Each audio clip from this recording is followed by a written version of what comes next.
reflect the variations and uncertainties in the resistance of the bridge structure.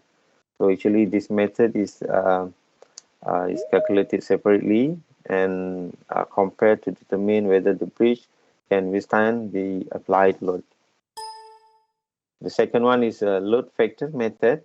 This method involves the use of load factors to adjust the nominal load applied to the bridge. So these load factors reflect variation and uncertainties in the load applied to the bridge. And actually, this method is doing by the load is multiplied with the load factors to obtain the design load, which is then compared with the resistance capacity of the bridge. The third one is a Lobel stress method. Actually, this one we determine the stress in the bridge component, and later on we compare with the Lobel stress with the sorry.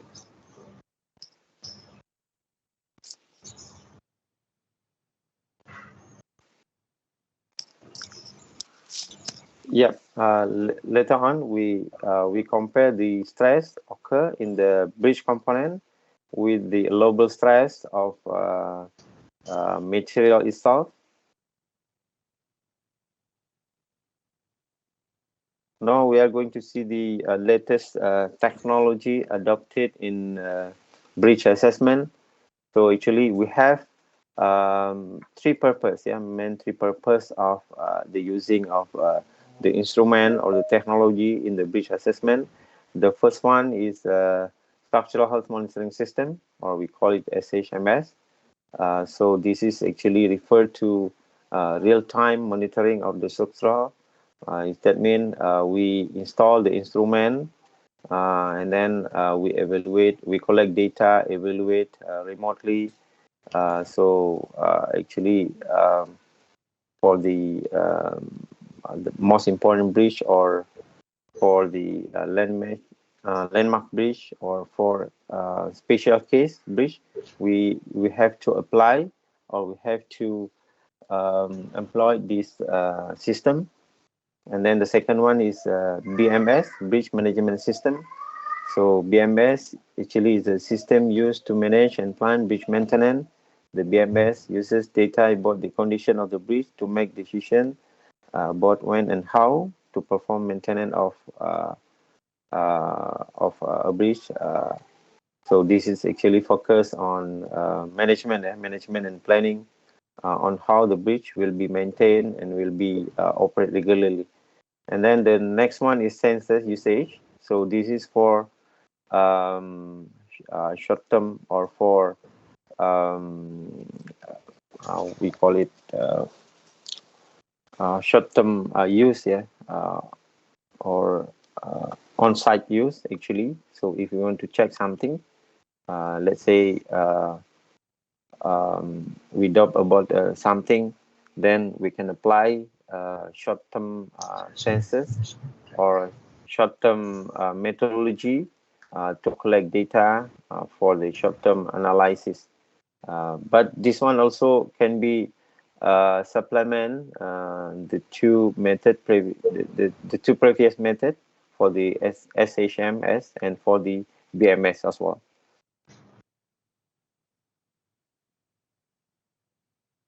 Okay, this is one example on how the technology adopted in the bridge assessment.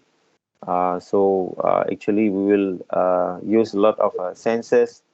Let's say for the to check the accelerometers, to check the acceleration, we can use the servo type accelerometers. To check the temperatures, we can use temperature sensors. To check the stress, we can use a strain gauge. To check the verticality, to check the position, and so on, we can use a GPS. So a lot of things, a lot of instrument involve also new technologies now can be used to help the assessment of the bridge. So it's not only engineers actually, but also the instrument engineers. I mean, it's not only civil and structural engineers involved in the bridge assessment, but also instrument engineers and a lot of subject. Also, the technologies also they have to give their knowledge on the bridge assessment. So this is sorry. I think one of participant the microphone is on, right?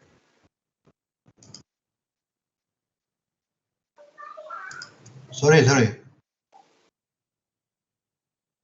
All right, Dr. Khairul, I have muted him. Okay, You yeah, can thank you. proceed. Yeah, thank you, Dr. G. Yeah, as I mentioned just now, this is the example of how the technology adopted in the bridge assessment. If we see on this slide, a lot of sensors, a lot of instruments are applying on the bridge assessment. So if we notice that sometimes the data we collect from the existing bridge is we have to compare with the model, and during the comparison of all those model, the actual model and the finite element model, then we have to update everything to make sure that the finite element model is comparable to the actual model. And this step actually we call it finite element model updating. And to do this or to discuss about the subject, maybe time is not sufficient because it's very wide topic and a lot of parameters we have to cover on the finite element model updating. Let's say the stiffness, the materials, load, bearing, temperatures, wind, and so on. A lot of parameters we have to cover, and I think this very interesting topic actually. So maybe later on in future, if we have opportunity, then we can discuss on the finite model updating alone. Okay, this is a example of accelerometers, displacement transducer we can use in the bridge assessment. Okay, this is the SHMS structural monitoring. So we can use a data logger, or even we can now use IoT to monitor the bridge performance or bridge behavior remotely.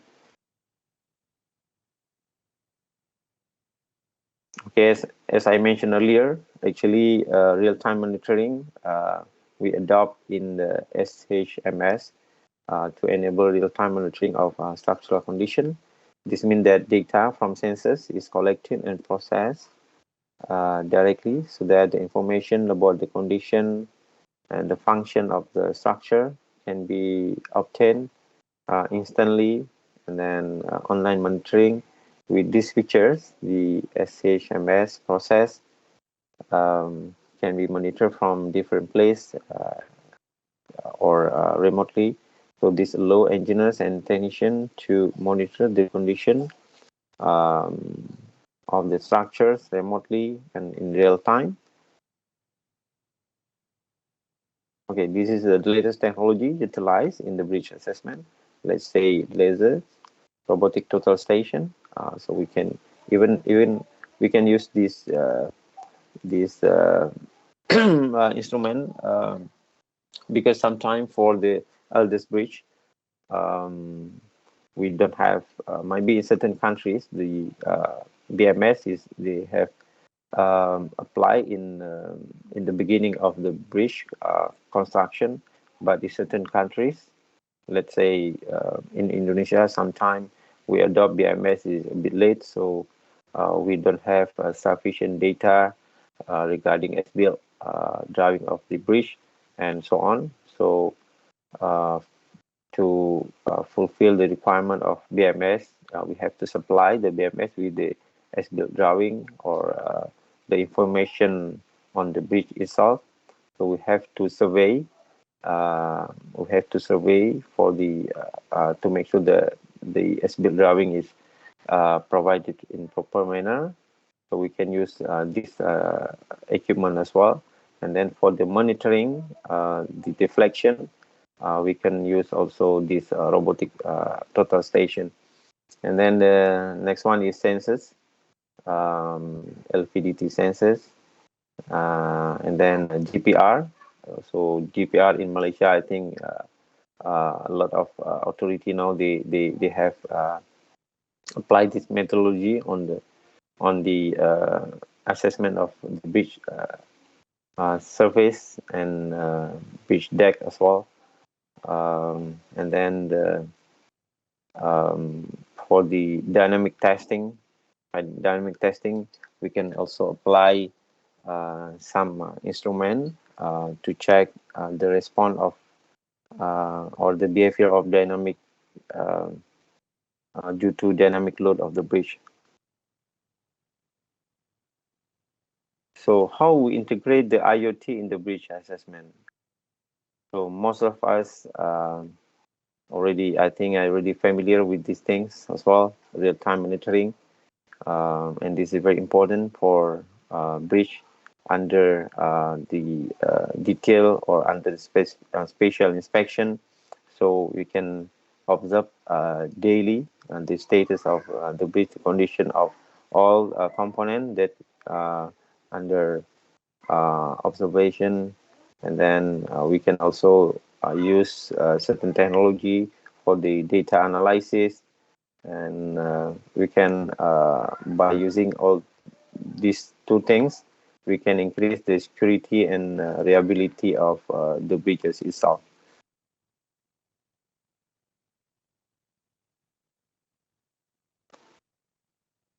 Okay, now I will show one case study that we have done in real on the railway bridge. Yeah. Okay, actually this bridge, the construction completed on 2018. Yeah, 2018. But the load test is actually employed on 2020. Yeah, 2020. So the bridge itself is, the span is about 76 meters. And the frequency of the train pass through the bridge is actually might be every hours. Yeah, so let's say operation hour is 12 hours, then only 12 times, yeah, the train will pass through the bridge. Okay, this is the process of load test actually.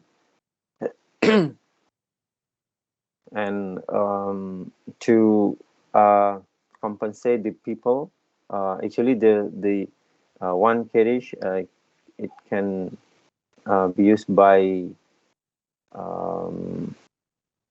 200 something, yeah, 200, 240, 244 people. So this is the strain gauge. Strain gauge we apply on certain section of steel profile, and the loading arrangement is in the analysis we adopt this load combination.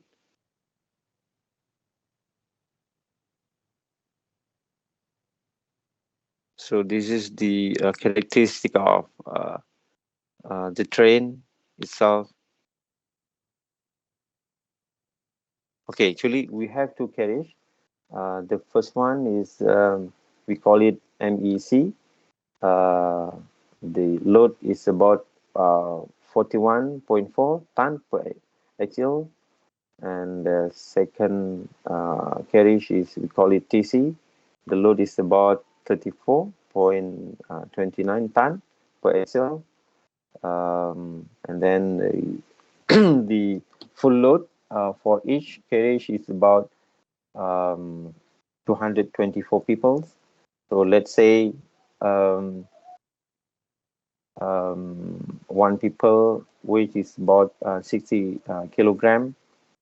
So in total, per axle will increase the load is about 4 ton. Yeah, 4 ton. So it's about 10% of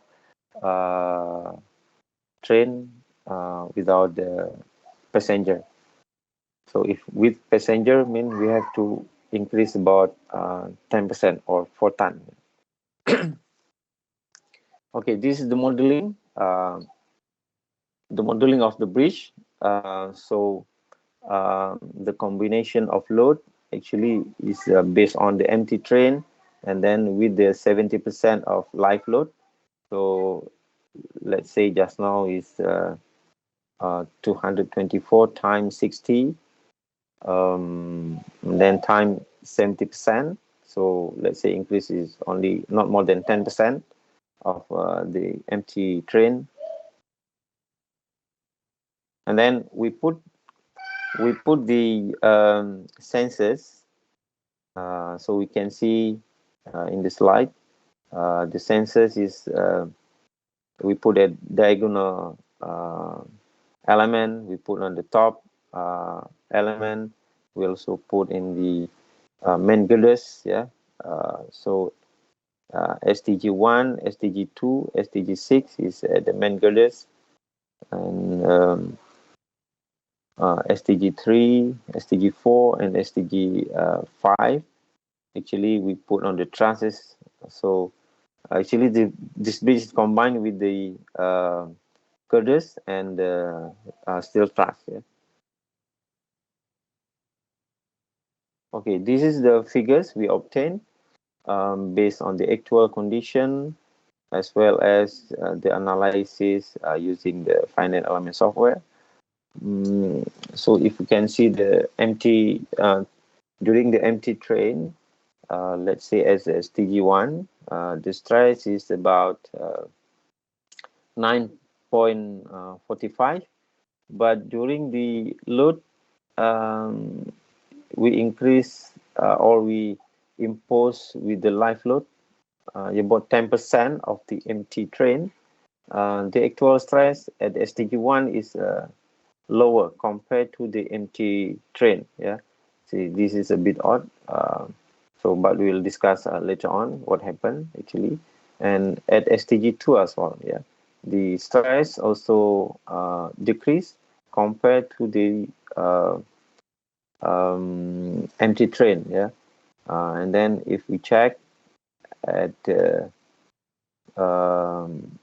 so we put the train at the 1/4 of the span, and then at the middle, and then at the 3/4 span. So the stress is a big difference. Yeah, it's not close.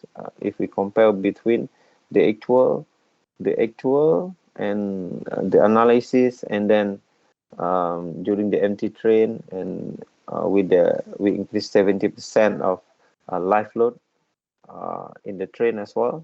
So the trend is actually something a bit odd. Yeah, I think so that's why the model updating in the bridge assessment is very important, because a lot of parameters will play roles. For example, if the bearing already corroded, then the behavior of bearing is not in normal, so it will disturb the behavior of the bridge, and then the uncertainty on loading, uncertainty on the temperatures, and also we have to make sure that the instrument is installed properly.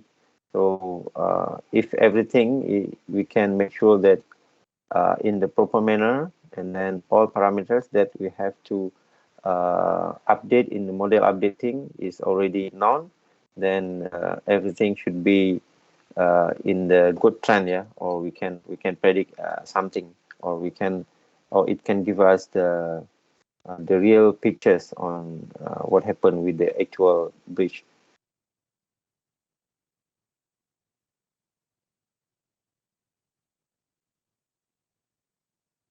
So what we can see from these two bridges, yeah.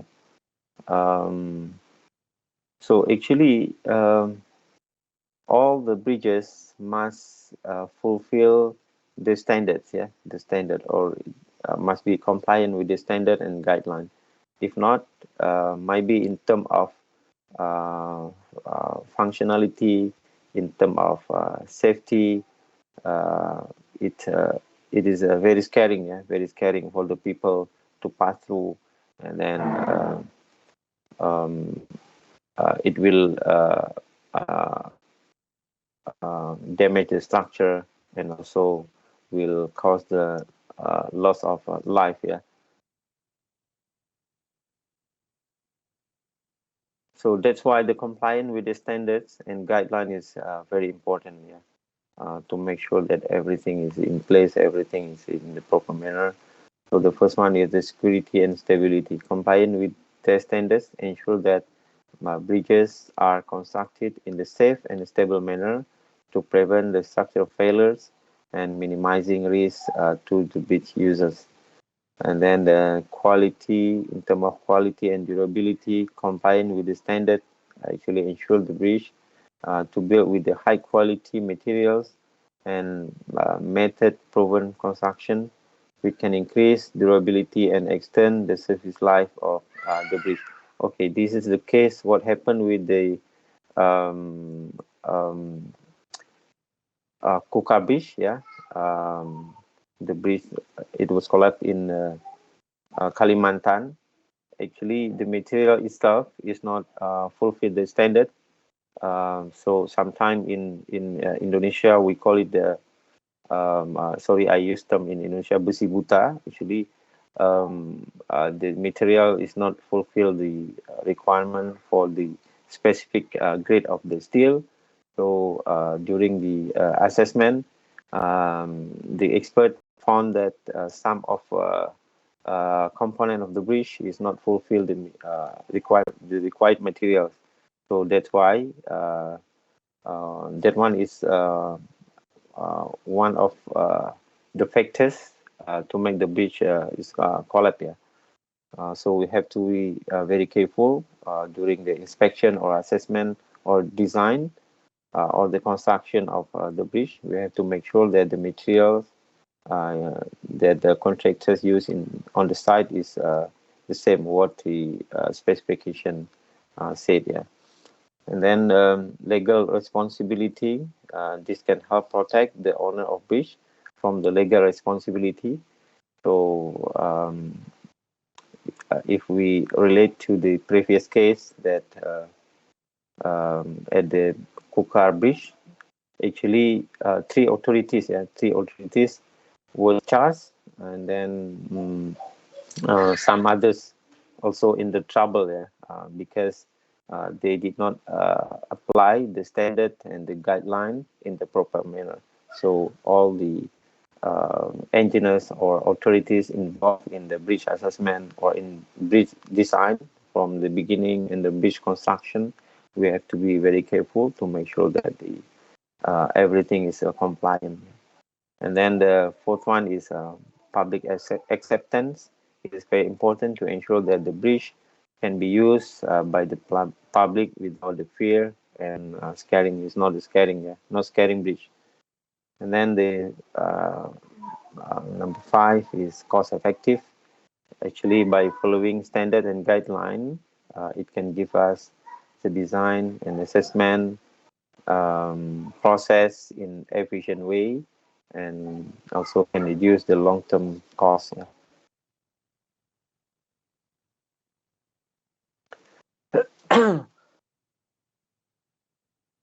So how to address the safety challenges? Yeah. So number 1, periodic inspection.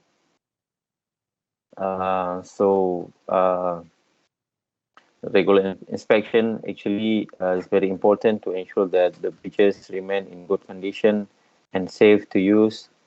So that inspection can help to detect the problem early before they develop into more very serious problem. And then the second one is implementation of the safety standard. Safety standards must be implemented and adhered during the bridge assessment and repair process. So the standard helps to ensure that all procedures are followed correctly, and all potential risks are identified and to be addressed. And then the third one is safety training. So safety training should be provided actually by authorities to everyone to involve, which is involved in the breach assessment and repair process. So this training will help all the parties involved in the breach assessment to mitigate the potential risks and how to overcome if risks occur on the site, and then how we can use the technology to support or to help the monitoring, to help the inventory of the bridges, maintenance data, and then if something happen or any defect or any problem to the bridge, it can be addressed immediately. So this is all the most important point. And how to prevent and what action can be taken during the assessment of bridges. The first one is routine maintenance. Oh, sorry.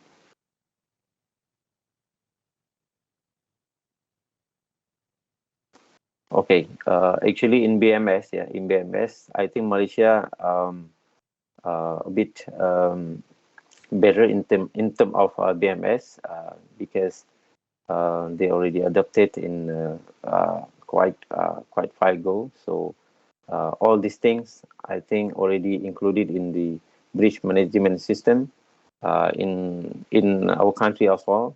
We are trying to improve our bridge management system and to correlate with the use of the technology, so we can maintain and manage bridge with in the proper manner. I think Japan and South Korea, and Singapore, they in terms of technologies and in terms of BMS, they have put themselves in different level. So and then the research also, the research on this subject is quite number, yeah. In the Japan, in the South Korea, in the Singapore, they invest a lot of fund to do the research to improve their BMS system, to make sure that their infrastructure in safe and in the function. Okay, this is a practical step. It can be adopted by engineers or authority to make sure that the bridge is can be assessed and then can be report in the good manner. So the step by step we can adopt is, the first one is implementation of inspection program. We can identify the inspection objective, what kind of objective we will employ for the inspection program, and then determination of inspection area, which area we want to inspect, and then we have to prepare the inspection plan, and then implementation of an inspection, and then review of the results. So actually to do this, the senior person, they have to collect all those data from the technician or from the engineers, and they have to sit together with other parties to review the inspection result. And then the second one is monitoring, reviewing, and improving the inspection program. So identify responsible person, and then the determination of required resources. Number 3, preparation of the inspection procedures. Number 4, implementation of procedures. Number 5, review and improvement of procedures. So the next one is inspection program recording.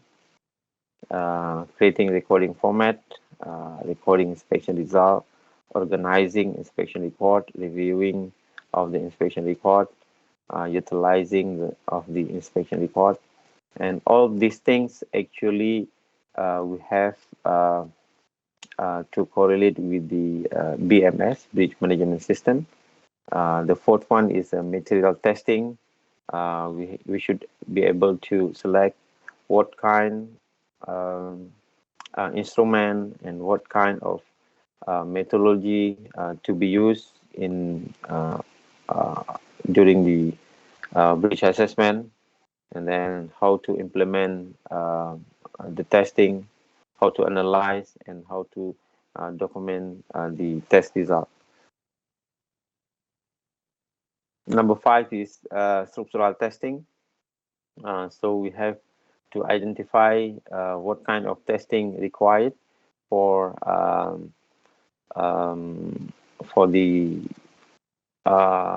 the bridge, and then we should be able to prepare the test plan, and then how to what kind of methodology we are going to use, and then how to analyze the test data, and then how to prepare the report. And the sixth one is geotechnical testing. It's more similar with the previous one, identifying testing needs, preparation of test plan, test implementation, analysis of test results, documentation of test results is similar with the structural testing. And then the seventh one is load testing. Load testing, or we call also load rating. So actually we have to supplement the testing with the visual inspection as well. And then the eighth one is fatigue evaluation. Fatigue evaluation actually is because the bridge actually is severe. A lot of problem due to dynamic loading, because the cycle of loading always increase as the traffic load also increase. So this is very important also in the bridge assessment. So the first one is load identification, stress analysis, identify critical details, fatigue, age calculation, mitigation plan development. So as I mentioned earlier regarding the finite element model updating, so actually based on those methods, this fatigue evaluation, we can observe more details on the finite element. So number 9 is field load testing. The first one is test preparation, load application, structural response, measurement, data analysis, preparation of report. So this type also we can collaborate with the finite element modeling to make sure that the actual the finite element model is almost close to the actual model. So what kind of technology we can adopt in on the site? So actually the use of technology in the field inspection, we can use a drone, sensors, image analysis software. So all these things instrument we can use in the field assessment. And then in the load testing, technologies such as load sensors, load analysis software such as ANSYS, Abacus, Nastran, FANTools, and a lot of analysis software we can use to perform the field load test, and also in the model updating. So the use of technology in structural testing, we can use GPR, we can use LFWD to carry out the structural testing. And then in the load rating, we can use software together with the actual load testing. Yeah. So what is the summary of today webinar. Actually, today we embark on the journey to explore the critical role of the bridge assessment. So, safety and efficiency is very important and critical to make sure that the bridge is in safe in function, and for the maintenance also is very cost effective, and for the long term the bridge also can be estimate the surface life. So that's why the well-trained engineers and authorities, and also adopting the technology is very important. And so to make sure that the authorities also can plot the fund or the budget for yearly or for long-term maintenance of the bridges. And then for the engineers, it's suggested to learn also some IoT or some instrument, so they understand and they know what kind of sensors or what kind of the instrument they have to employ during the bridge assessment. And also for the instrument expertise or instrument engineers, they have also to learn some requirement on the bridge assessment, so they can work together with the civil or the structural engineers in the bridge assessment.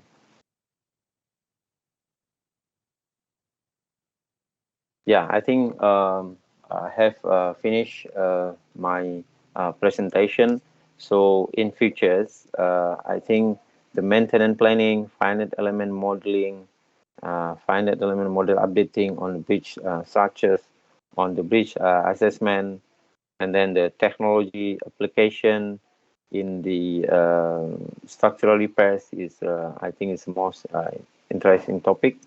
So I will, I think this is the last slide for my presentation today. Yeah, Dr. Jian, I give it back to you. All Thank right, you. Okay, yeah. Okay, thank you, IR Dr. Khairullah Yusof, for the great Yeah. and amazing sharing session for today's webinar. So, to all participants, if you have any question to ask to our speaker today, you can raise your hand and we will let you ask your questions, or we will share the Google form here so that you can ask and scan this Google barcode to ask your question in the Google form. So I'll give you around 3 minutes to ask your question here. Then we will read your question in the Google form, or you can turn on your mic and ask question.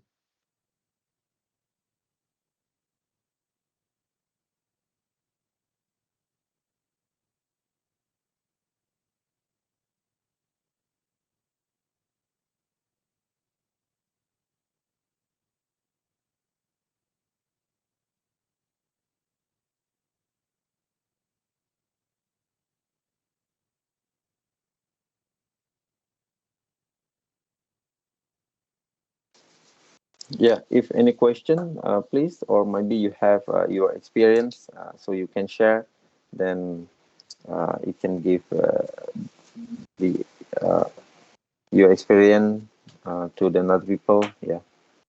All right, so this is the QR code bar that you can scan to ask the question, or you can turn on your mic if you wanted to share your experience.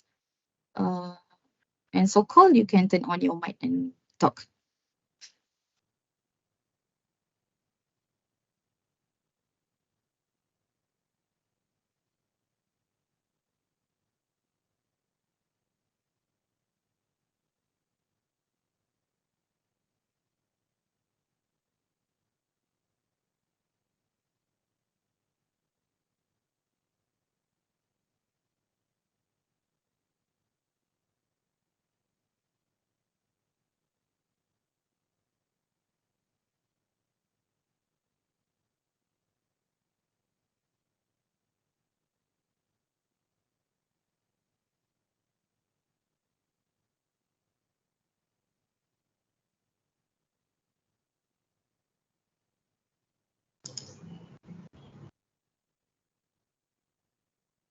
Yeah, good morning, doctor.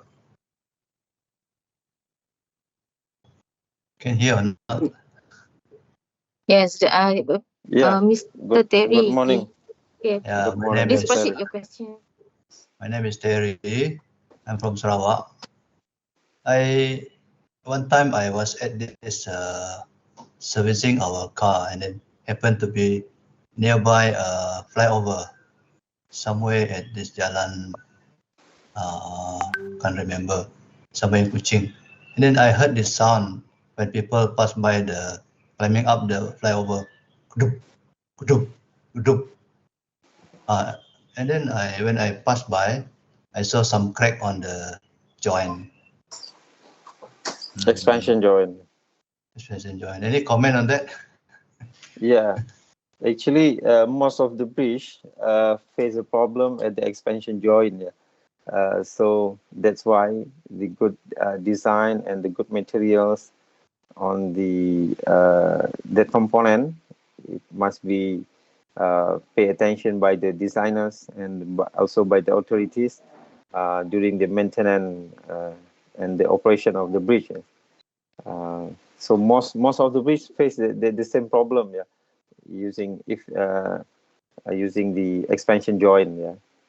And then if we analyze the bridge itself during the as Mr. Terry just now said, the Gedebam is actually imposed another problem on the bridge itself, because the frequency, the dynamic behavior of the bridge will be different. Yeah, if we compare with the normal surface of the bridge. Yeah, I think at the early at the design and also maintenance of the bridge, the designer and also authorities, they have to pay attention on this component actually. Yep. Right, thank you, Mr. Terry, for the question. I hope Dr. Thank you. Khairullah Welcome. has answered your question. Yes. Any Thank more you. question from the floor? You can turn on your mic and ask.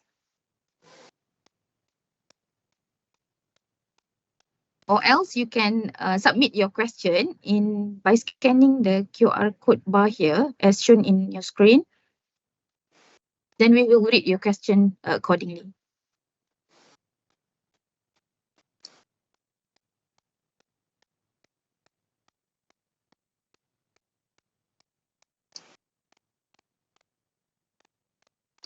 Yeah, Dr. Jian, just now, Yes. relate to the question from Mr. Terry. I think most of the research, yeah, the university or the authority, they have to make a collaboration on how to solve these issues, especially in Southeast Asian countries, Malaysia or Indonesia, because we are in the tropical countries. So sometimes the temperature is very extreme, and then the behavior of the users of the bridge also a bit unique. Yeah, so that's why the research collaboration must be done by the authority, industry, and also the university, yeah, to solve this problem. Yeah. Yes, I agree, Yeah. because both components is actually interrelated. Because without academic, which is that theories came from the academic line, that we can adopt in our practical condition, right? Yeah, you're correct, Dr. Jen. I have one question regarding the bridge assessment standards and guideline. Like in Malaysia, normally which guideline that they use to design for our bridges? Okay, actually, in Malaysia, for the design, I believe, let's say for the bearing, for the expansion joint, Malaysia, they should have on the standard on this component. Yeah, but for the assessment, as far as my concern, Malaysia, we still don't have the standards. Yeah, but technical guideline, yeah, I think Malaysia should have. Mhm. All right. So we have one question from our participant from Zaharul Huzairi Yeah. regarding over design of the bridge or elevated highway. What is the negative impact? Okay. Actually, if the over design, the impact, the most important impact is on the cost. Actually, yeah, the cost. And then if the superstructures is over designed and they did not check on the substructures, so everything will be go in the wrong manner. Yeah. So so that's why the standards, they have to follow the standard to make sure that the design is fulfill the requirement, and then the in term of the size of the section, in term of the numbers of element, in term of material grade, they have to do check and recheck to make sure that the design is not over designed. Yeah. So sometimes engineer, they put a lot of safety factors in the design process. So if we see the section is sometimes is too big. Yeah. So based on our experience, as I showed earlier regarding the railway bridge, when we check, we do the load test. Same, the design also, the safety factors they use in the design also bit higher. Yeah? So we have to put you have to pay attention on these issues to make sure that the authorities of the government, they don't need to pay extra on the section of the bridge. Yeah, that's my answer, Dr. Jane. All right. Okay. Yeah. Thank you. Thank you for the answer, Dr. Khairullah. Yeah, Dr. We Jan, can I show the case of the bridge collapse no, in sure. the, yeah, Yes, sure. You can share your screen if you want. okay.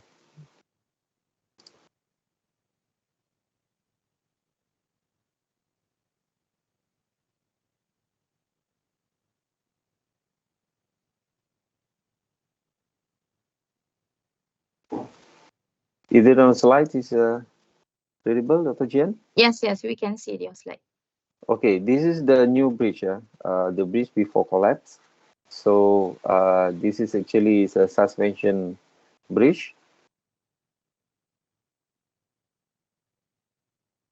This is the component of the bridge. This is the component of the bridge, and this is the location, the layout of the bridge. Okay, this is the a bit detail on the bridge. Okay, this is the bridge after collapse. Yeah. So if we see a lot of things actually happen here, it's not only on the maintenance of the bridge, but also on the design of the bridge, and might be during the construction. Also, something happened. Yeah. So everything contribute to the bridge collapse. Yeah.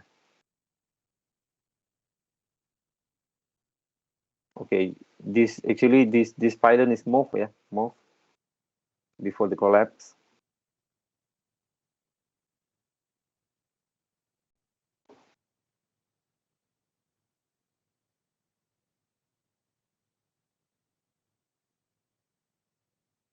And the maintenance also, yeah, maintenance also, the bridge authorities, they did not um, provide a good maintenance for the bridge. So if everything can be monitored early, then can be take action to repair. So at least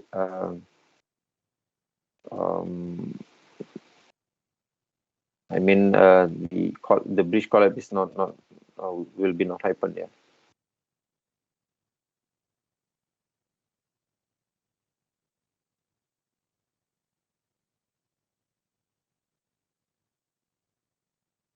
yeah, if we see to the concrete also, yeah, concrete also, because it's close to the sea, the durability of the concrete also very important, yeah, very important on the safety of the bridge.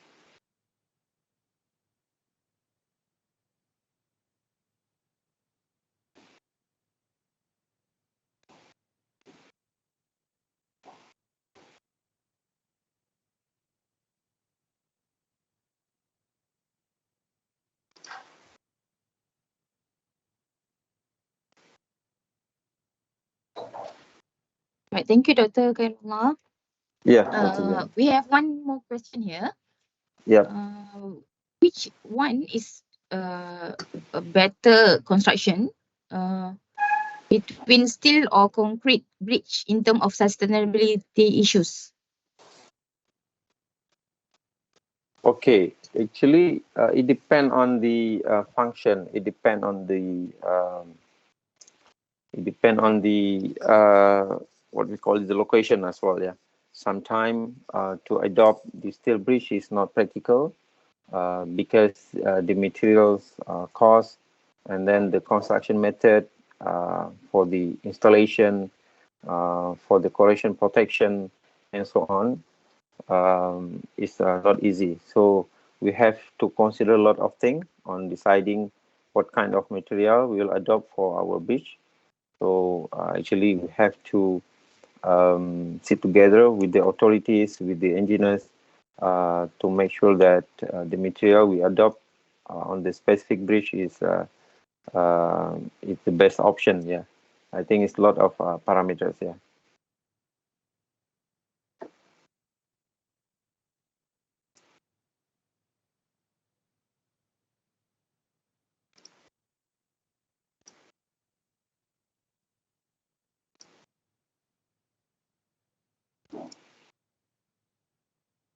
Right, thank you, Dr. Khairullah.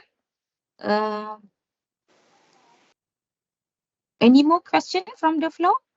So this, for your information, this is the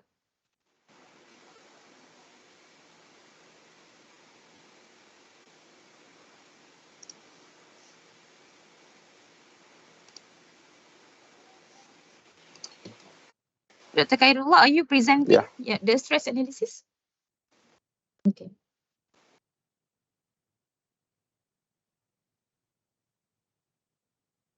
Okay, this one more example.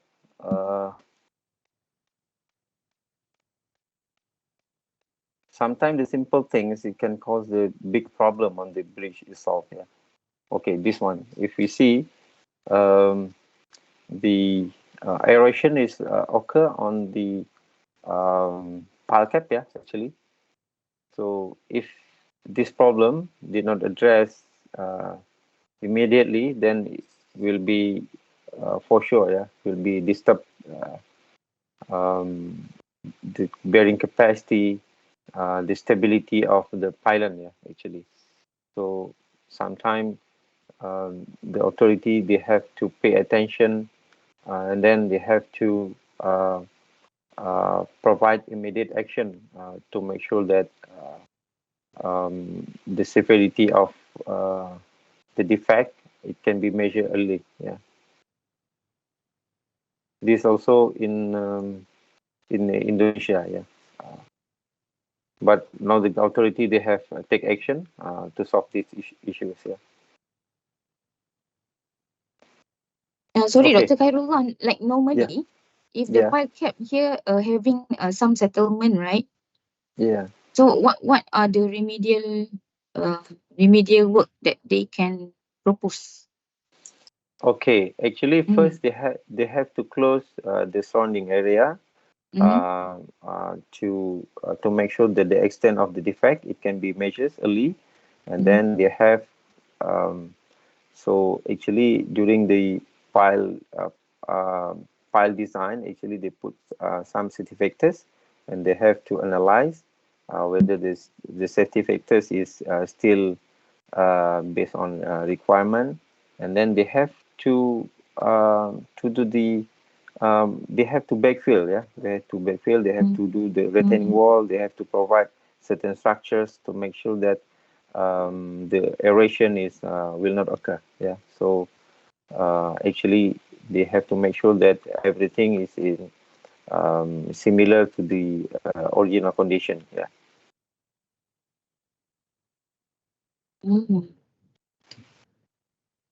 Right.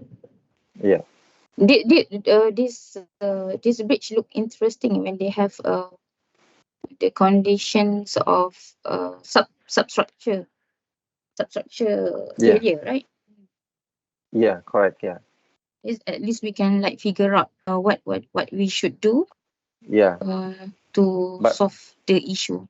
yeah, fortunately, actually, the pile is in terms of depth still sufficient to cover the stability of the bridge. But yeah, as I mentioned earlier, we have to take action as soon as possible to make sure the severity of the abrasion is not extended. Like Yeah. earlier you said about routine inspection, right? Yeah, correct. Yeah. For bridge, is it at least 2 years? Every 2 years that the routine inspection to be done, Yeah, or it can be like every year.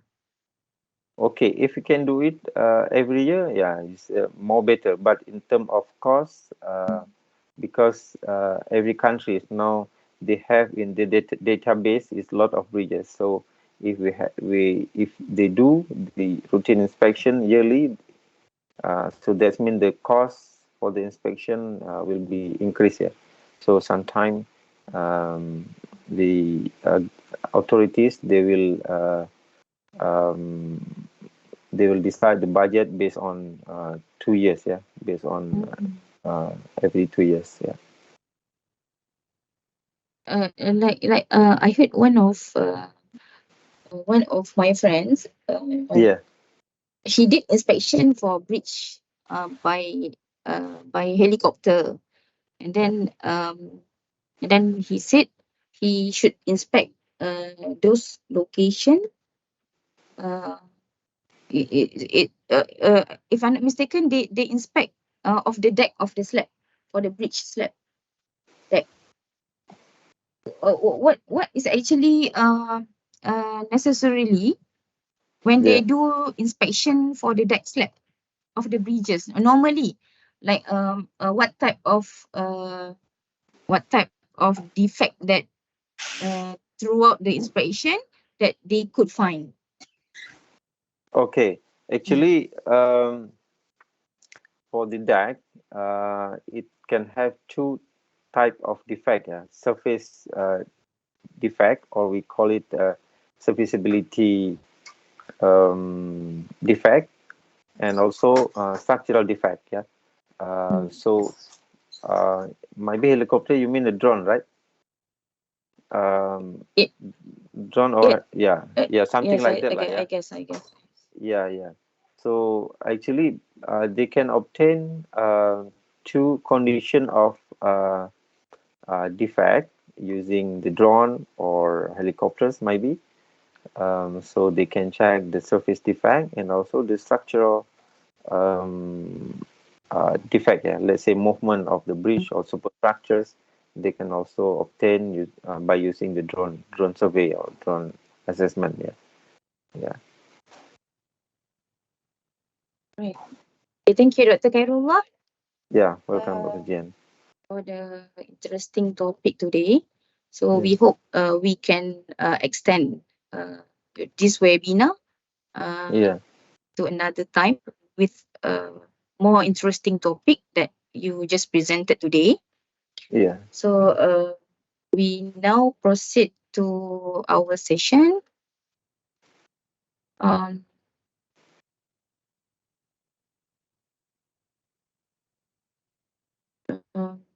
So I need all participants to turn on your camera because we will have a photo shoot.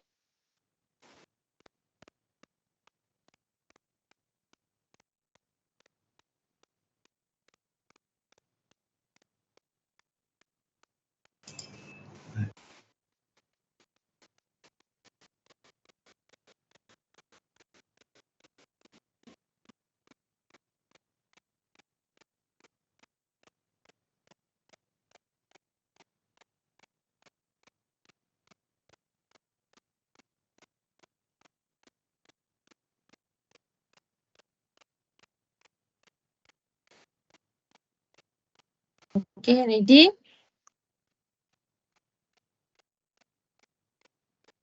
Okay, 1, 2, 3. Okay. One more time. 1, 2, 3.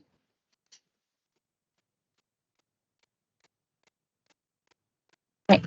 Thank you. Thank you for joining us today. So next we will have SGM webinar survey. So please spend your 1 minute to do this survey before we end this session today. So after this, we will have upcoming events that we wanted you to join at end of this February. But before that, please fill up your survey by scanning this QR code bar.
Right. So before we end, so this is our upcoming events. We will have webinar on introducing the NDT technology in assessing timber strength. That will discover topic about NDT test, right? On assessing timber strength. Then it will be held on 27th February at the same time, 9 a.m. to 11 a.m. So if you're interested to join, you can scan this QR code, or you can go to our Facebook, SJM Training and Consultancy, to register the webinar.